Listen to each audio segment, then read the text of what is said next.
Welcome student, मैं हूं Tande sir technical channel में आपका स्वागत है। दोस्तों, आज का टॉपिक है पावर फैक्टर। और इलेक्ट्रिकल इंस्ट्रूमेंट में हम आज पढ़ेंगे पावर फैक्टर मीटर। तो पावर फैक्टर मीटर का इलेक्ट्रिकल इक्विपमेंट के रूप में यूज किया जाता है, अर्थात कि पावर फैक्टर को मेजरमेंट करने के लिए यूज किया जाता है। तो इलेक्ट्रिकल इक्विपमेंट में, इलेक्ट्रिकल इंस्ट्रूमेंट में पावर फैक्टर का अपना महत्व है। और पावर फैक्टर मीटर से हम पावर फैक्टर को मेजरमेंट करते हैं। तो ये जो इंस्ट्रूमेंट आपको मिलेगा दोस्तों, यह एनालॉग टाइप का इंस्ट्रूमेंट मिलेगा। Power factor meter digital type करना होते हुए यहाँ पर हम एनालॉग टाइप का इंस्ट्रूमेंट पढ़ेंगे। Basically power factor meter similar to watt meter, अर्थात कि जैसा वाट मीटर का कंस्ट्रक्शन होता है वैसा ही पावर फैक्टर मीटर का भी कंस्ट्रक्शन यहाँ पर आपको देखने मिलेगा। सिमिलर कंस्ट्रक्शन मिलेगा आपको, उसी के समान कंस्ट्रक्शन मिलेगा। जैसा वाट मीटर का कंस्ट्रक्शन होता है वैसे ही पावर फैक्टर मीटर का भी कंस्ट्रक्शन, अर्थात कि उसकी संरचना आपको प्राप्त होगी। अंदर का जो सिस्टम होगा वैसा ही आपको वाट मीटर का जैसा कंस्ट्रक्शन था वैसा ही पावर फैक्टर मीटर का भी मिलेगा। बेसिकली दोस्तों, हम एसी में पावर फैक्टर को मेजरमेंट करते हैं।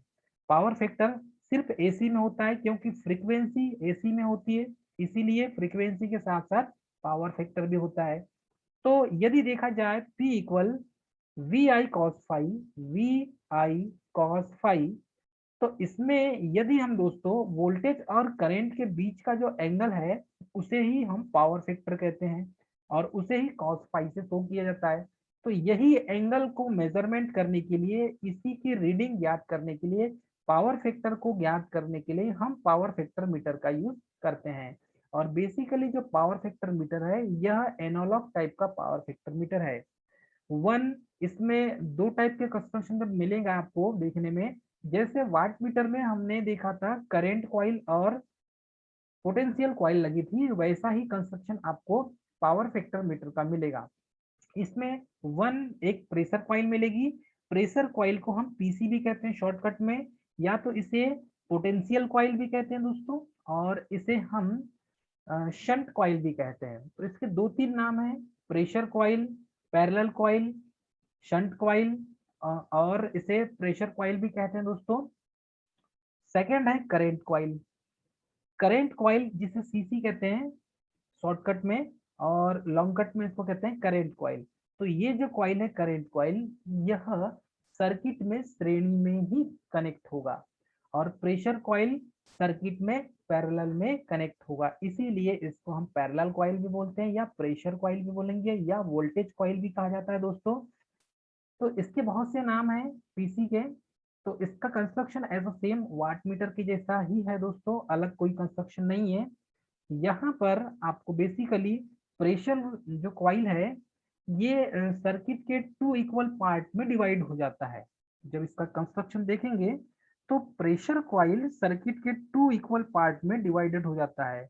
और जहां पर and placed moving system connect in the parallel circuit, तो जो मूविंग सिस्टम होगा उसके साथ यह कनेक्ट हो जाता है। तो बेसिकली जब इसका कंस्ट्रक्शन देखेंगे तो कंस्ट्रक्शन में यहाँ पर आपको देखने मिलेगा कि करंट जो कॉइल है वो सर्किट से कनेक्टेड होती है सीरीज में। यदि करंट कॉइल को देखिए तो सर्किट से सीरीज में कनेक्ट मिलेगी, अर्थात कि श्रेणी में इसका कनेक्शन मिलेगा करंट कॉइल का। और प्रेशर कॉइल का पैरेलल में मिलेगा, अर्थात कि समांतर में मिलेगा दोस्तों। थोड़ा सा इसमें वही है, समांतर में कनेक्ट मिलेगा आपको प्रेशर कॉइल, और जो करंट कॉइल है वो श्रेणी में मिलेगा आपको दोस्तों। ठीक है, तो इस तरीके से इसका कंस्ट्रक्शन होता है। अब यदि देखें यहाँ पर हम, तो power factor meter with no need of using controlling torque because to moving coil equal and opposite torque produce. तो यहाँ पर पावर फैक्टर मीटर जब इसमें कोई कंट्रोलिंग टॉर्क की आवश्यकता नहीं होती।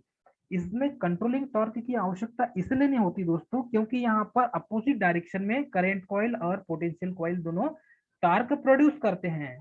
तो यहाँ पर करंट कॉइल और पोटेंशियल कॉइल टॉर्क प्रोड्यूस करते हैं, तो external controlling torque not provide in power factor metre. तो एक्स्ट्रा में कोई कंट्रोलिंग टॉर्क प्रोवाइड इसमें नहीं की जाती, अर्थात कि कंट्रोलिंग टॉर्क अलग से नहीं दिया जाता। इसमें जो कॉइल लगी हुई है, इसी कॉइल से हम कंट्रोलिंग टॉर्क उत्पन्न करेंगे। तो external controlling controlling torque not provide in power factor. तो पावर फैक्टर मीटर में अलग से कोई कंट्रोलिंग टॉर्क नहीं देते दोस्तों। यदि इसका आप कंस्ट्रक्शन देखें तो कंस्ट्रक्शन में आपको यहाँ पर देखने मिलेगा दोस्तों, कंस्ट्रक्शन इस टाइप से मिलेगा। कंस्ट्रक्शन में ये इसका बेसिक सर्किट डायग्राम है, और सर्किट डायग्राम में हम देखेंगे तो ये इलेक्ट्रोडायनोमीटर टाइप पावर फैक्टर मीटर है दोस्तों। इसका बेसिक कंस्ट्रक्शन इलेक्ट्रोडायनेमोमीटर टाइप इंस्ट्रूमेंट में मिलेगा। तो ओनली बैलेंस पावर मेजरमेंट करने के लिए इसका यूज करते हैं। तो ओनली बैलेंस पावर मेजरमेंट अर्थात कि बैलेंस जो पावर फैक्टर होगा तो उसमें मेजरमेंट में करने में इसका यूज करते हैं। तो single phase electrodynamometer type power factor meter के बारे में हम जानेंगे। तो इसका कंस्ट्रक्शन सेम वाट मीटर की तरह होता है। तो वाट मीटर में करेंट कॉइल और पोटेंशियल कॉइल होती है। तो करेंट कॉइल और पोटेंशियल कॉइल को जिस तरीके से यहाँ वाट मीटर में हमने प्लेस्ड किया था, रखा था, वैसा ही यहाँ पर भी इसे हम रखेंगे।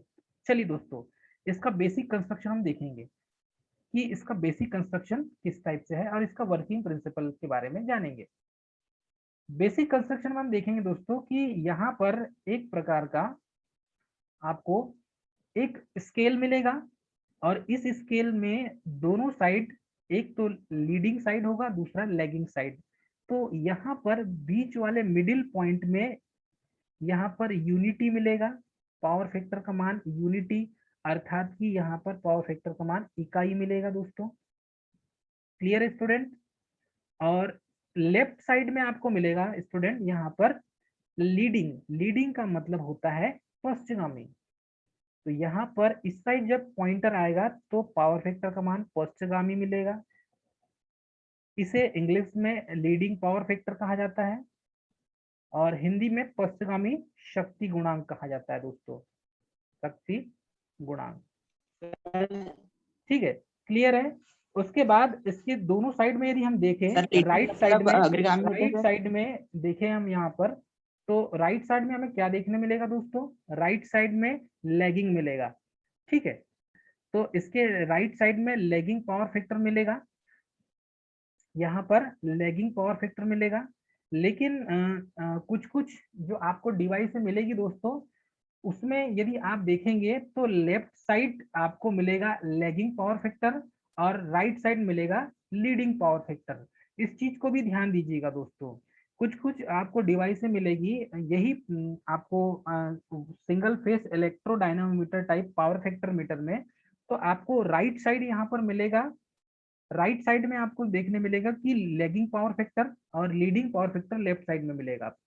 या आपके समझने में थोड़ा सा फेर हो सकता है, तो मैं बोल दूं, ये जो लैगिंग लिखा हुआ है यहाँ पर होगा लीडिंग पावर फैक्टर, और इस साइड हो जाएगा लैगिंग पावर फैक्टर। ठीक है, इस साइड हो जाएगा lagging power factor, leading power factor, और इस साइड हो जाएगा लैगिंग पावर फैक्टर। इसे, ये जो लीडिंग लिखा है इसे आप कर लीजिए लैगिंग, लैगिंग जिसे कहेंगे आप पश्चिमगामी, और इस साइड कर दीजिए आप लीडिंग, लीडिंग पावर फैक्टर। तो इसे आप जो single phase electrodynamometer type power factor मिलेगा उसमें थोड़ा सा आपको कंस्ट्रक्शन चेंज मिलेगा। कुछ कुछ इंस्ट्रूमेंट में आपको कैसा मिलेगा दोस्तों कि लेफ्ट साइड और राइट साइड में थोड़ा सा कंफ्यूजन मिलेगा, और कुछ इंस्ट्रूमेंट में आपको मिलेगा कि इसके राइट साइड में लीडिंग पावर फैक्टर मिलेगा और लेफ्ट साइड में लैगिंग पावर फैक्टर मिलेगा। चलिए, आपने जो देखा है मैं उस इंस्ट्रूमेंट के बारे में बात करता हूँ कि आपने जो देखा होगा वो इस साइड देखा होगा कि इस साइड लीडिंग पावर फैक्टर मिलेगा आपको। आपने जो इंस्ट्रूमेंट यूज किया है प्रैक्टिकल में वो लीडिंग इस साइड मिलेगा, और इस साइड मिलेगा आपको लैगिंग। क्लियर है सभी को? तो इसकी ये हो जाएगा पश्चिमगामी, और ये हो जाएगा अग्रगामी, अग्रगामी। बीच में आपको मिलेगा unity power factor, unity power factor दोस्तों। इसमें बेसिक कंस्ट्रक्शन यदि हम देखें तो बेसिक कंस्ट्रक्शन में करंट कॉइल और पोटेंशियल कॉइल दोनों लगे होंगे। करेंट कॉइल का काम ये है कि वो सर्किट के श्रेणी में मिलेगी आपको, मतलब सर्किट के सीरीज में कनेक्शन मिलेगा उसका। ध्यान दीजिएगा, कुछ ऐसे इंस्ट्रूमेंट में भी है जो लैगिंग और लीडिंग अलग अलग मिलेंगे। मैं फिर से आपको बताना चाहूंगा, जो लीडिंग पावर फैक्टर जिस साइड लिखा है उस साइड लैगिंग मिलेगा कुछ इंस्ट्रूमेंट में, और जहां पर लीडिंग लिखा है वहां पर लैगिंग मिलेगा कुछ इंस्ट्रूमेंट में। लेकिन हमने जो प्रैक्टिकल के समय में आपको जो करवाया है, जो हमने पावर फैक्टर मीटर के बारे में पढ़ा है या आपको जो प्रैक्टिकल में दिखाया है दोस्तों, उसमें आपको पश्चगामी मतलब कि lagging power factor left side मिलेगा और लीडिंग पावर फैक्टर आपको राइट साइड में मिलेगा। तो इसमें जो करंट कॉइल है वो हमेशा श्रेणी में जुड़ी होती है और प्रेशर कॉइल हमेशा पैरेलल में होगी दोस्तों। तो करंट कॉइल यहाँ पर ऊपर अपर पार्ट में मिलेगा, यहाँ पर जो करंट कॉइल लपेटी होगी वो अपर पार्ट में होगी, और नीचे में लोअर पार्ट में भी करंट कॉइल यहाँ पर सीसी कॉइल लगी होगी दोस्तों। क्लियर सभी को? तो नीचे वाले पार्ट में सीसी कॉइल और ऊपर वाले अपर पार्ट में भी सीसी कॉइल अर्थात की करंट कॉइल दोनों लगे होंगे। लेकिन ये जो सीसी कॉइल है ये दोनों आपस में श्रेणी में जुड़े होंगे एक दूसरे के। तो जब इन दोनों के बीच में एक मूविंग पार्ट होगा और इस मूविंग पार्ट में प्रेशर कॉइल लगी होगी, तो इसका एक पॉइंट हो जाएगा ए और एक पॉइंट हो जाएगा बी।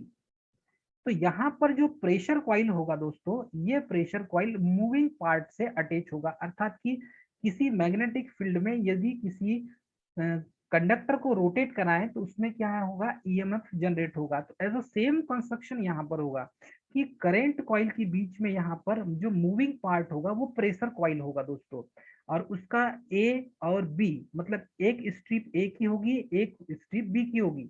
तो एक मूविंग पार्ट को हमने नाम दे दिया ए और दूसरे मूविंग पार्ट को बी दे दिया। तो इन दोनों के बीच में यहाँ पर जब देखेंगे तो प्लेस्ड करेंगे तो ये 90 डिग्री का कोण बनेगा। इन दोनों के बीच में 90 डिग्री का कोण मिलेगा, अर्थात यहाँ पर भी देखेंगे तो आपको 90 डिग्री प्लेस्ड मिलेगा, इन दोनों के बीच में भी देखेंगे तो 90 डिग्री मिलेगा, और यहाँ पर भी देखेंगे तो 90 डिग्री मिलेगा, इन दोनों के बीच में भी देखेंगे तो 90 डिग्री मिलेगा। अर्थात दोस्तों हम ये बोल सकते हैं कि यहाँ पर चारों कुल दिशाओं में 90 अंश का कोण उत्पन्न होगा। इस तरीके से इन दोनों पट्टियों को हम रखेंगे और इस कोर के ऊपर यहाँ पर कॉइल लपेटी होगी, तो ये प्रेशर कॉइल यहीं पर कनेक्टेड होगा दोस्तों। चलिए इतना क्लियर है। इसके बाद ये जो प्रेशर कॉइल है, ये प्रेशर कॉइल पॉइंटर के साथ अटैच है, तो ये पॉइंटर है दोस्तों, और ये जो प्रेशर कॉइल है ये पॉइंटर के साथ अटैच है, अर्थात कि ये जो प्रेशर कॉइल जब यहाँ पर ये मूविंग पार्ट है और ये मूविंग पार्ट जब रोटेट करेगा तो उससे जुड़ा हुआ स्पिंडल भी जो है उससे जुड़ा हुआ पॉइंटर भी रोटेट करेगा, और जहां पर आके रुकेगा अर्थात यदि लेफ्ट साइड आके रुकता है तो लैगिंग पावर फैक्टर हो जाएगा, और राइट साइड आके रुकता है तो लीडिंग पावर फैक्टर हो जाएगा। ठीक है दोस्तों, और बीच में आके रुकता है तो यूनिटी पावर फैक्टर हो जाएगा। यदि बीच में आके रुकता है तो यह यूनिटी पावर फैक्टर हो जाएगा दोस्तों। तो यहाँ पर इस तरीके से हम इसे समझ सकते हैं कि lagging power factor, leading power factor और यूनिटी पावर फैक्टर में ये जो पॉइंटर है आकर रुकेगा, बीच में रुकता है बीचों बीच में तो यूनिटी पावर फैक्टर जिसे इकाई शक्ति गुणांक कहते हैं। जब होता क्या है इन दोनों के बीच में कि ये जो प्रेशर कॉइल है इसके पैरेलल में हम कुछ रेजिस्टेंस को कनेक्ट करते हैं, तो यहाँ पर जो ए और बी स्ट्रिप जो रखी हुई है इसी के साथ में हम इन दोनों के सर्किट में एक रेजिस्टेंस को कनेक्ट करते हैं। जब रेजिस्टेंस को कनेक्ट किया जाता है दोस्तों, तो इन दोनों के बीच में आपको एक चीज देखने मिलेगा कि जो प्रेशर कॉइल है और करंट कॉइल है ये दोनों एक दूसरे के पैरेलल में होते हैं, अर्थात करंट कॉइल दोनों सीरीज में मिलेगी, लेकिन ये जो प्रेशर कॉइल की पट्टी है ये दोनों एक दूसरे के पैरेलल में मिलेंगे दोस्तों। अर्थात पैरेलल जो कॉइल है ये सीरीज कॉइल के साथ पैरेलल में लोड के रूप में कनेक्ट होगा। चलिए फिर से इसको क्लियर करते हैं। यहाँ पर जब आप वोल्टेज अप्लाई करेंगे, वोल्टेज एसी देंगे, एसी सप्लाई जब इसमें देंगे आप दोस्तों, तो यहाँ पर ये जो प्रेशर कॉइल है, इस प्रेशर कॉइल के थ्रू और सबसे पहले करंट कॉइल के थ्रू करंट का सप्लाई होगा। तो करंट का जो डायरेक्शन होगा दोस्तों, करंट कॉइल से फ्लो होते हुए यह यहाँ से दो पार्ट में डिवाइड हो जाएगा। एक तो आईसी करंट करंट कॉइल में फ्लो होगी और दूसरी करंट होगी इस प्रेशर कॉइल में। तो यहीं से प्रेशर कॉइल के ए पार्ट में जाएगी और उसके बी पार्ट में जाएगी। तो करंट यहाँ पर दो पार्ट में डिवाइड हो जाएगी। एक तो करंट जाएगी इस करंट अपर वाले पार्ट से, करंट का फ्लो होगा, अपर करंट कॉइल में करंट फ्लो होगी, और ये जो लोअर करंट कॉइल है इसमें करंट फ्लो होगी। तो यहाँ से करंट दो पार्ट में डिवाइड हो जाती है दोस्तों, और दोनों पार्ट से करंट डिवाइड होते हुए यहाँ पर करंट के फ्लो का डायरेक्शन आपको दोनों के पैरेलल मिलेगा। अर्थात कि करंट कॉइल, सीसी कॉइल की जो करंट है वो करंट कॉइल से होती हुए सीधे लोड सर्किट में पहुंचेगी, और जब ये लोड सर्किट में पहुंचेगी तब करंट का फ्लो होना स्टार्ट होगा। अर्थात जिसके करंट का डायरेक्शन यहाँ से आई करंट से देखेंगे, ये करंट कॉइल इस करंट कॉइल से फ्लो, अपर करंट कॉइल से फ्लो हुई और लोअर करंट कॉइल से फ्लो हुई। उसके बाद करंट का जो डायरेक्शन है इस लोड से होते हुए सीधे आपको सेकेंड टर्मिनल में प्राप्त होगी। तो नीचे वाला जो टर्मिनल है ये सीधे यहाँ से करंट आउट होगी, इंटर करेगी इस पॉइंट से, फेस से, और आउट होगी न्यूट्रल पॉइंट से। तो इस तरीके से इसे हम सर्किट में देख सकते हैं। चलिए, इसके पैरेलल में यहाँ पर पीसी अर्थात प्रेशर कॉइल में एक एक रेजिस्टेंस को कनेक्ट किया जाएगा। यह रेजिस्टेंस मुख्य तौर पर या तो करंट कॉइल होगी या फिर यह प्रेशर कॉइल होगी दोस्तों। तो यहाँ पर यदि देखें हम तो ये दोनों आपस में 90 डिग्री का कोण बनाएंगे। तो एक होगा प्योर रेजिस्टिव लोड, अर्थात कि प्योर रेजिस्टिव लोड लगाएंगे, रेजिस्टेंस का यूज करेंगे, और दूसरा होगा एक नॉन इंडक्टिव, अर्थात कि एक रेजिस्टिव लोड होगा। तो इसे नॉन इंडक्टिव को भी हम प्योर रेजिस्टिव भी बोलते हैं। तो एक प्योर इंडक्टिव सर्किट हो जाएगा और एक प्योर रेजिस्टिव सर्किट हो जाएगा। तो ये हो जाएगा एक प्योर रेजिस्टिव सर्किट और दूसरा हो जाएगा एक इंडक्टिव सर्किट। तो ध्यान दीजिएगा, एक रजिस्टिव सर्किट होगा जो बी कॉइल से जुड़ा होगा, पोटेंशियल कॉइल से या प्रेशर कॉइल से, और एक होगा इंडक्टिव कॉइल जो जुड़ा होगा प्रेशर कॉइल से, लेकिन ए पार्ट के प्रेशर कॉइल से जुड़ा होगा। इनके कनेक्ट करने के पीछे रीजन होता है दोस्तों, जब हम इसमें करंट अप्लाई करते हैं तो प्रेशर कॉइल सर्किट के टू पार्ट में डिवाइड होती है। तो प्रेशर कॉइल यहाँ पर दो पार्ट में डिवाइड हो गई। देखिए, ये हो गई प्रेशर कॉइल, यहाँ से जो करंट है देखो ये पार्ट ए हो गया और ये पार्ट हो गया बी। क्लियर स्टूडेंट, ये पार्ट बी हो जाएगा। तो प्रेशर कॉइल की जो करंट है, एक तो ये बोल सकते हैं कि ये आई बी करंट और दूसरी हो गई आई ए करंट। तो ये जो करंट है प्रेशर कॉइल दो पार्ट में डिवाइड हो गई, और जो मेन आई करंट है, मेन आई करंट भी यहाँ पर डिवाइड हो गई। एक तो आईसी मतलब कि करंट कॉइल में करंट फ्लो होना स्टार्ट हो जाएगी, और दूसरा प्रेशर कॉइल में करंट फ्लो होना स्टार्ट हो जाएगी, जिसे हम आईपी कहेंगे।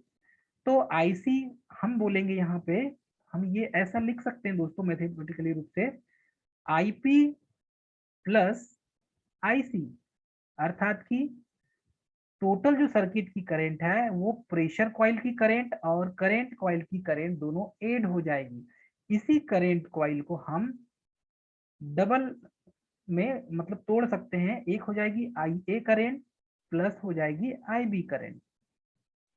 अब यहाँ पर स्क्रीनशॉट भेज दीजिएगा, यहाँ पर आई ए प्लस आई बी जो करंट है इसके साथ एक रेजिस्टेंस कनेक्ट हो गया, तो आई बी करंट के साथ आर बी रेजिस्टेंस कनेक्ट हो जाएगा, और आई ए जो कॉइल है इसके साथ कनेक्ट हो जाएगा एल ए रेजिस्टेंस कनेक्ट हो जाएगा दोस्तों।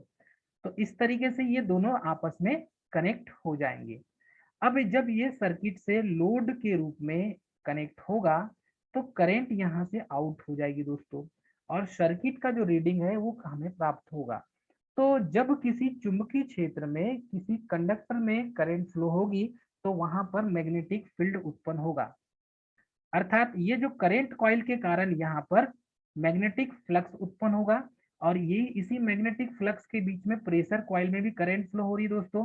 तो इसका जो टार्क, करंट कॉइल का जो टार्क बनेगा और प्रेशर कॉइल का जो टार्क बनेगा दोस्तों, वो दोनों एक दूसरे के अपोजिट में होंगे।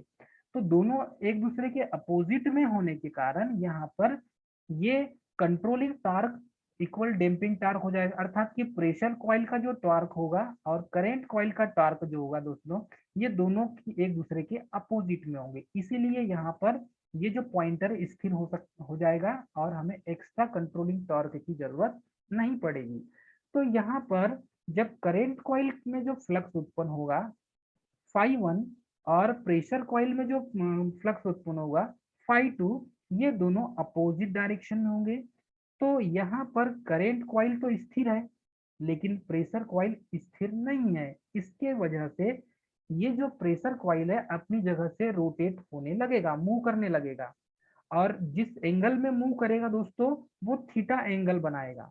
तो जितने एंगल से मूव करेगा 90 डिग्री से, तो वो 90 माइनस थीटा हो जाएगा।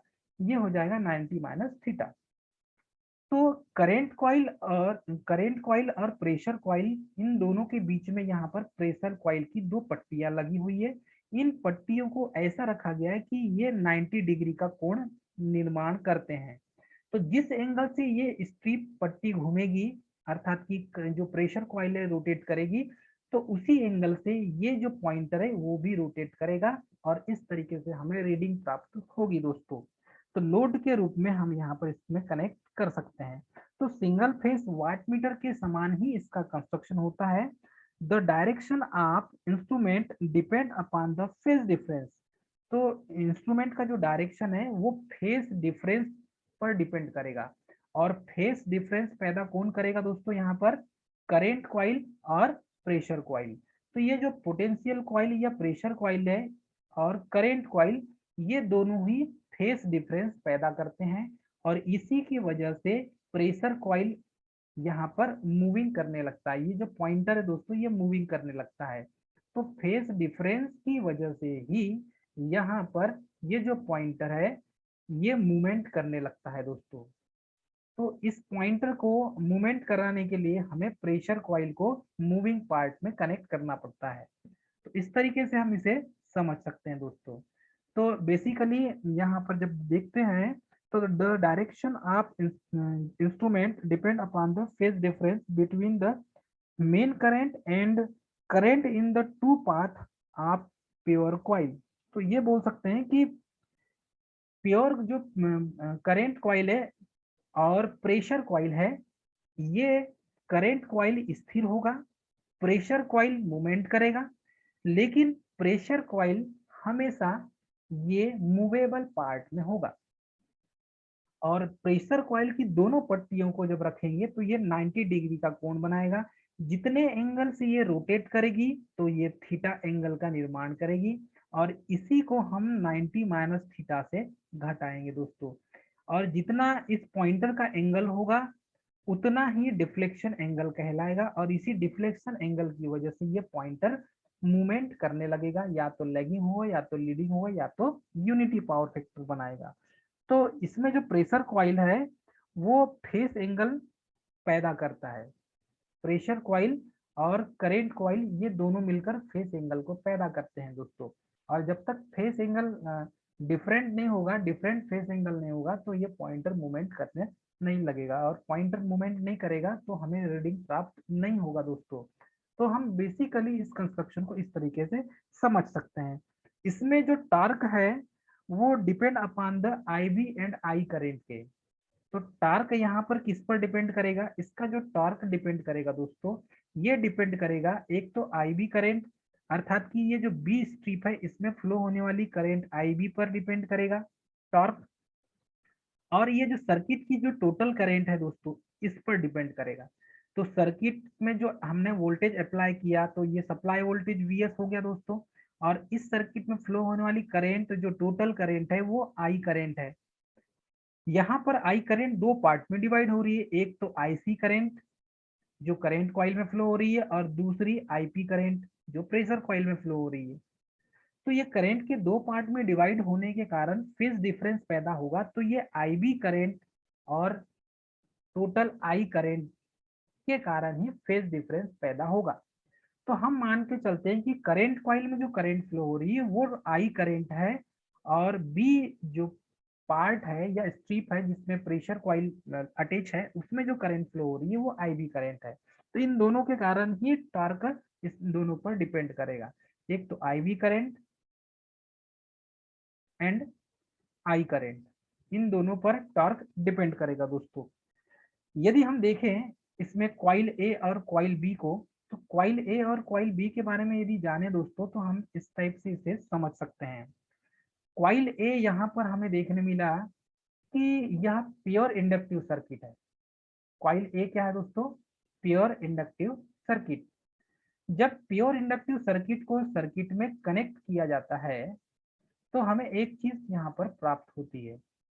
प्योर इंडक्टिव सर्किट को सर्किट में कनेक्ट करने से यहाँ पर आई ए करंट लैग होगी वी के 90 डिग्री से, मतलब कि यहाँ पर वोल्टेज करंट से लैग हो जाएगी।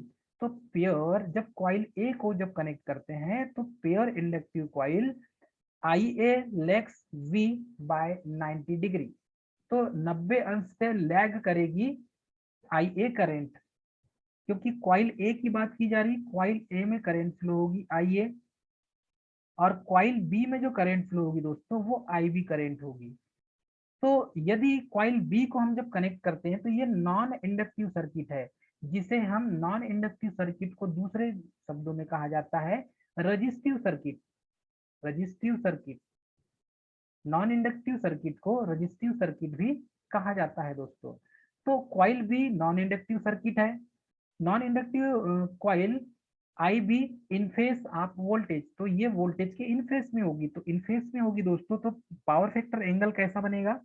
ये वोल्टेज हो गया और ये करंट, तो सप्लाई वोल्टेज और वीएस हो गया और सप्लाई करंट आई हो गई।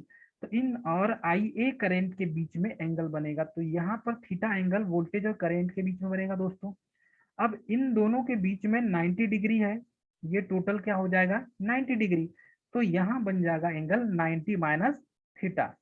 इस तरीके से इसमें एंगल उत्पन्न होगा 90 माइनस थीटा। इसी को हम क्या करेंगे फिर पावर फैक्टर एंगल के रूप में लेंगे। तो for three phase use only balance load in three phase supply में इसका यूज करते हैं। तो थ्री फेस सप्लाई में जब बैलेंस लोड हो तब यदि पावर फैक्टर हमें मेजरमेंट करना हो तब के सिचुएशन में हम क्या करेंगे दोस्तों? तो बेसिकली यदि देखा जाए तो आगे देखेंगे हम for three phase supply. Three phase supply में यदि देखें दोस्तों तो इसमें टू प्रेशर कॉइल यूज की जाती है। अब टू प्रेशर कॉइल यूज करते हैं इसमें भी। फेज डिफरेंस 120 डिग्री होता है थ्री फेज में, सिंगल फेज में तो हमें मालूम है 90 डिग्री होता है फेज डिफरेंस, लेकिन थ्री फेज में फेज डिफरेंस 120 डिग्री होता है। आर वाई बी तीनों फेज के बीच में फेज डिफरेंस मिलेगा 120 डिग्री। वन कॉइल कॉइल ए कनेक्ट रेजिस्टेंस आरबी से इन फेस वाई से कनेक्ट होगा एंड अनादर फेस बी से कनेक्ट होगा। तो इस तरीके से एक कॉइल को हम कनेक्ट करेंगे कॉइल ए से, कॉइल ए से कनेक्ट होगा रेजिस्टेंस आरबी इन फेस वाई, अर्थात कि वाई जो है आरबी से कनेक्ट होगा, या आर फेस में वाई फेस में आपको आरबी को कनेक्ट करना होगा, और अदर जो फेस होगा उसमें उसको बी से कनेक्ट कर देंगे दोस्तों। Three phase power factor only use करेंगे इसमें। तो जब भी थ्री फेस पावर फैक्टर यदि बैलेंस लोड की कंडीशन में हो तभी आप पावर फैक्टर मीटर का यूज करेंगे जब बैलेंस लोड की कंडीशन होगी। अनबैलेंस लोड में इसका यूज नहीं करते, ध्यान रखिएगा। अनबैलेंस लोड में पावर फैक्टर का मेजरमेंट नहीं करते। क्लियर है सभी को? अब यहाँ पर देखा जाए तो not use in unbalance load, तो कभी कभी ये पूछ लेता है कि पावर फैक्टर मीटर का यूज बैलेंस लोड में किया जाता है या अनबैलेंस लोड में किया जाता है। तो थ्री फेज सप्लाई का पावर फैक्टर मेजरमेंट करना है तो जब वो बैलेंस लोड में होगी तभी थ्री फेज का हम पावर फैक्टर मेजरमेंट कर पाएंगे। तो three phase power factor only use इसका यूज किया जाता है, वो भी balance load power factor measurement में। अनबैलेंस लोड में पावर फैक्टर को मेजरमेंट नहीं किया जाता, ये आपको याद रखना है दोस्तों। नहीं तो आपका जो पावर फैक्टर मीटर है वो शॉर्ट हो जाएगा, उसमें भी करंट कॉइल और प्रेशर कॉइल है।